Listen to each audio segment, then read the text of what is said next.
Uncle Chaga. Wani sebo? Jebale kose. Kale sebo na jebale ko. Kale sebo. Tusanyusa okulabako nakulwaliro se. Nange nsanyusa balabako. Tubasanze muri haso zikyagenda mu maaso. Yesawo. Abantu ko banye lunaku lwa kumeka. Olunaku ziri 9 ennaku z'omwezi 9. Wanje?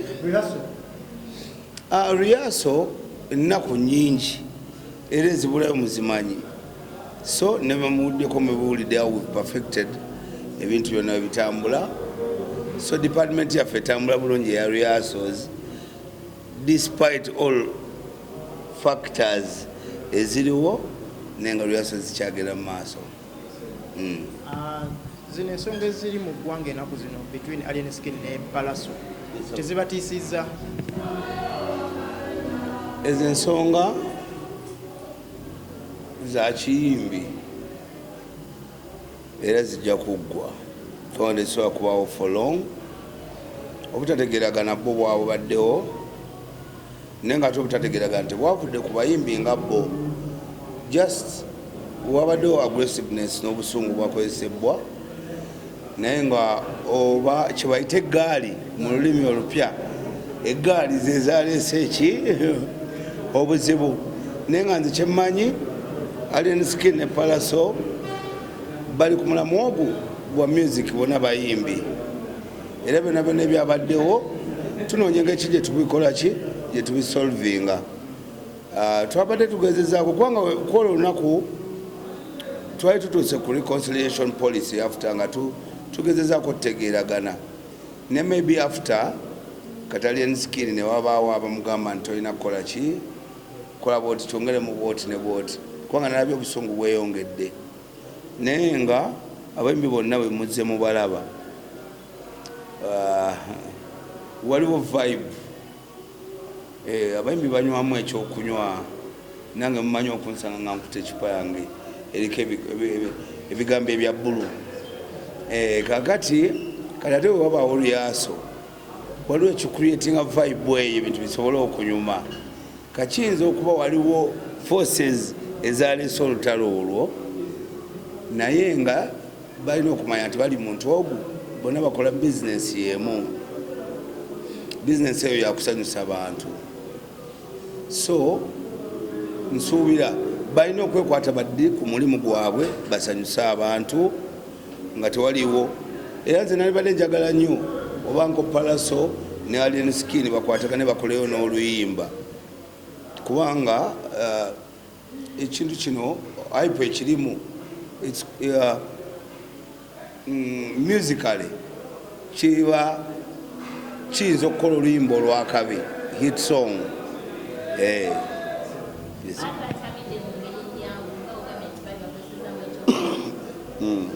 Asaagala nziza nnyo mu anga eyo kubanga mwe mwagala byononese naye nga nagikubuuliddeko saagala kwongera gigendako.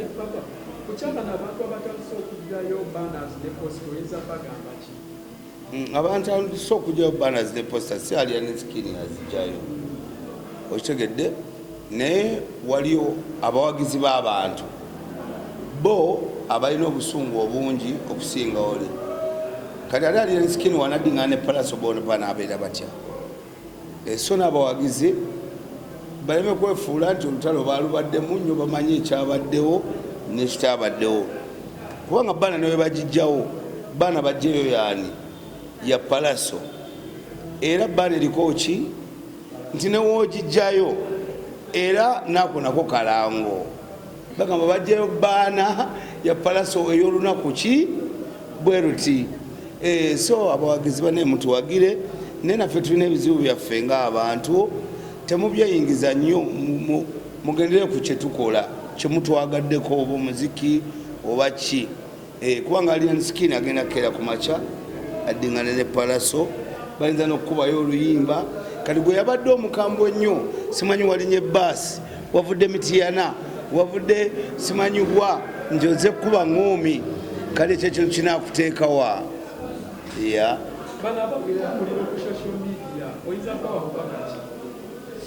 abapika omuliro bagupike kubanga sirina kyenyinza bagambako babaddewo ebbanga ddene nga bapika omuliro naye nze kyemmanyi ogwo omuliro gwongera mu sho bapika muliro kuki ab'eggaali abava ne balumba amaka ga palaso wali ku studio tebatwalira amateeka omugalo bwe bantu benkugambyeko nti ab'eggaali tebatumiddwa Allien Skine ate kati babeera baleetera Allien Skine ki obuzibu lwa nsonga kati olaba poliisi yajja wano yali etadde Allien Skine ku patrol nga we nabagambye nti nze yayita poliisi nayita poliisi kutawuluza lutalo nga lunemeredde naye ate abapoliisi nebapikinga ate interest endala ngendo abapoliisi bwe bajja ate nga balina emisango gibavunaana emirala ate tutandika obeegalira ate tebamutwala ate nga bo balina fayiro ki ndala gyebakola ki kyengezako okugamba nti ate abo abakola ebyo ate bo bongera buzibu kubanga batwalira amateeka mu ngalo ate ensonga ezo ziddiraani ate nga ye tazimanyiiko ye temanyi ndowooza ye oba ali willing okubeera ne palaso bareconcilinge kubanga bo ekisookeredde bakola bizinesi egi abantu abamu abawagizi bamwe bali mu kutya okujja mu kivulu nga balowooza nti gaali zigenda kujja zibakubireyo mwe nga management mweteeseteese mutya teri bawagizi baffe batya kujja mu kivulu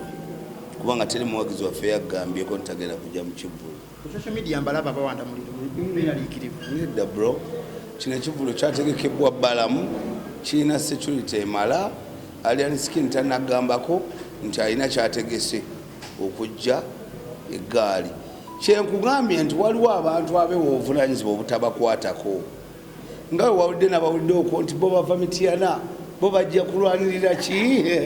okitegedde naye ate bajja basiba kitegedde bro kati Allien Skine waba agenda kuyimba ku kivulu ekyo okimanyi asobola okujja nayimba ku kivulu ekyo security eri tight eno Uganda erina amateeka erina ebintu byonna ngaebivulu bibadde bibeerawo wali lugogo kitegedde waliwo security emala waliwo buli kimu era alina agenda okukola efujjo muganda wange ajja kufuna obuzibu so abantu wemuba muwagira abantu mubeereko wemukoma mu kuwagira abantu mbadde mu bizinesi eno for long mbaddeko n'entalo nange n'abantu netumala netudingana nabo temuulyangako bantu benali nevumyeko nabo obujulizi mubuyina ku TV zammwe na biki temunsanga nabo buli lunaku kati omunasanga Allien Skine ne palaso nga bewahaga kati gwe eyewagawaga eyo oli mukusikayo baana kikuteekawa baana gyosikayo teri kyena kikoze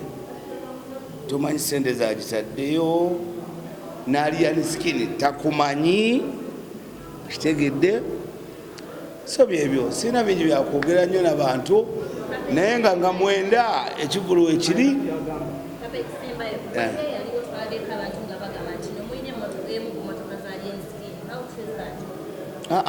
emmotoka ya Allien Skine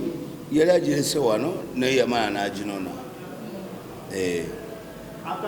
abasinga abalowooza nti yali stanti obagamba ki kati nze mbagamba ekigubobabiraba nga eri stanti webiri kubanga olwedde mu bigambo byenjogedde oba otegere oba yali stanti oba teyali naye buli omu akitwale nga bwakiraba kubanga nze kiba kinkolera kubanga nze njagala shebere successful buli omu akitwale mu ngeri ewakiraba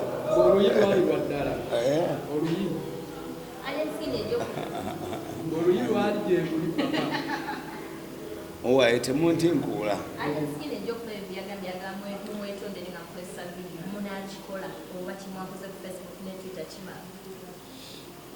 nze ebintu byange byakulanga music wa palace ali bulungi kubanga bandi yaffe emukubira ero bandi yaffe bagita roots band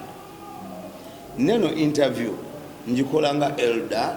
babulya kubanga naliwo n'ebisinga tebinkwatako nnyo nze byange byakulanga music mulungi ngera wenze mbikola sebibuuzo mu mbuuzo ebinkwatako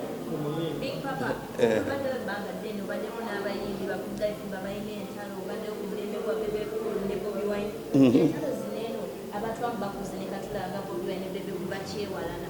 What should be done abantu okuddamu ne bakwatagana ne bateeremeza bakume yattira muno omuntu. Anti kakati entalo zino tezisobola kuva mu music industry zibaddewo for long. Kuva mu America walingayo Tupac ne Biggie, Jamaica walingayo Vybz Kartel ne Mavado. Nawano zino entalo abantu bano abayimba mu Uganda balina inspiration, balina abantu aba inspiring. Ate nakyo kirina ngeri gyekikola ki kyongera ku mubali gwabwe. So ate nakyo okwekakasa sisobira nti kugwawo mu ndongo nze asinga nze oba asinga oba so ekyo siinaako magezi kubanga nze nga gwolaba nange naliko mu ntalo n'abantu naye nze nempangulwa kubanga siri mulwanyi wa ntalo siwangulangako olutalo n'olu ate olaba gyontwala kati siri naye wano sinza abadde amukozesa lyaso era nga omanyi nze ndinzeko bati ntwalanga bwoli bondaba ekyentalo andi mwagamba omwana mumbuza bingi interview ekomyawo bambi mbegayiridde omwimbi ali mu mbeera ki because tuwulira nti gaali waliwo abayaya bamusalako mu kikomera ki waliwo ali mu mbeera ki palaso munnange ngera olaba palaso bamusalako ne Allien Skine ali nayo basazeeko era abantu abalala ne bagenda ndabye emisaayi bu vidiyo ne bagenda bwe bityo abawagizi bono we balumba abooli n'abooli we balumba abono naye abayimba ate bo tebakiri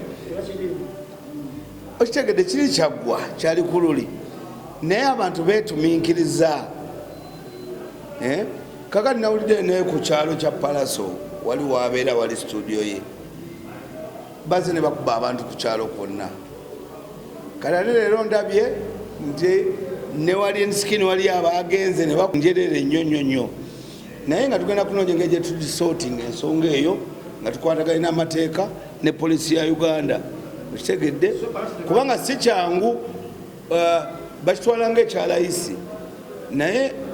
abantu bano balina abawagizi abatalina kye bafiirwa. Waliwo abantu nga ne mu regisita za gavumenti tebalimu nga ne beewandiisa nga bo bawagizi bamwimbi bali eyo nga bo balina empaga gye bawaga ndala. So nsuubira tugenda kukwatagana ne poliisi na biki n'okunnyonnyola abantu ng'olaba interview eno gye njogedde abantu babeereko kye bayiga n'abalala tubasensitize tubannyonnyole. Eno music bagiyita showbiz, erina ebigenderako